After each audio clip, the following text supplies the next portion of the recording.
సుమారుగా 50 సంవత్సరాల నుండి హీరోగా కొనసాగుతూ ఇప్పటికీ నేటితరం హీరోస్తో సమానంగా సూపర్ హిట్స్ అందుకుంటూ ఇండస్ట్రీని షేక్ చేసే రికార్డ్స్ ని క్రియేట్ చేస్తూ ముందుకు దూసుకుపోతున్న నందమూరి బాలకృష్ణకి కేంద్ర ప్రభుత్వం పద్మభూషణ్ పురస్కారాన్ని అందించిన విషయం తెలిసిందే.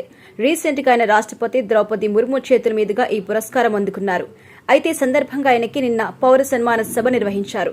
ఈ సభలో నందమూరి బాలకృష్ణ మాట్లాడిన మాటలు వైరల్ అవుతున్నాయి. కొన్ని వ్యాఖ్యలు వివాదాస్పదంగా కూడా ఉన్నాయి. దీనిపై సోషల్ మీడియాలో ట్రోల్స్ కూడా జరుగుతున్నాయి.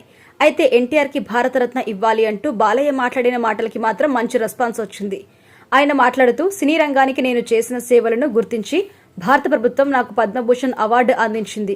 అందుకు ఎంతో సంతోషం. కానీ త్వరలోనే ఎన్టీఆర్ గారికి భారతరత్న అవార్డు ప్రకటించాలి. ఇది కేవలం ఆయనకు గౌరవం ఇచ్చినట్టు కాదు, తెలుగు జాతికి గౌరవం ఇచ్చినట్టు. ప్రతి తెలుగోడి ఆకాంక్ష ఖచ్చితంగా అది త్వరలో నెరవేరుతుందని ఆశిస్తున్నాను.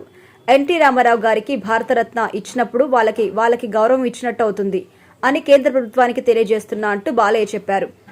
నిజంగా తెలుగు జాతి గర్వపడేలా చేసిన ఎన్టీఆర్ కి ఖచ్చితంగా భారతరత్నతో సత్కరించుకోవాల్సిందే. ఇప్పటి వరకు ఎన్టీఆర్ కి కేవలం పద్మశ్రీ అవార్డు మాత్రమే దక్కింది. ఇది దేశంలో 3వ అత్యున్నత పురస్కారం. ఒక రాష్ట్రానికి ముఖ్యమంత్రిగా పనిచేసిన వ్యక్తికి ఇది చాలా తక్కువ పురస్కారంగా భావించవచ్చు.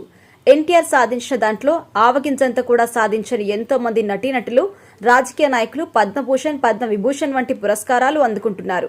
ఈ దేశంలో ర్యాంకింగ్ పరంగా పురస్కారాలు చూసుకుంటే భారతరత్న అత్యున్నత పురస్కారం.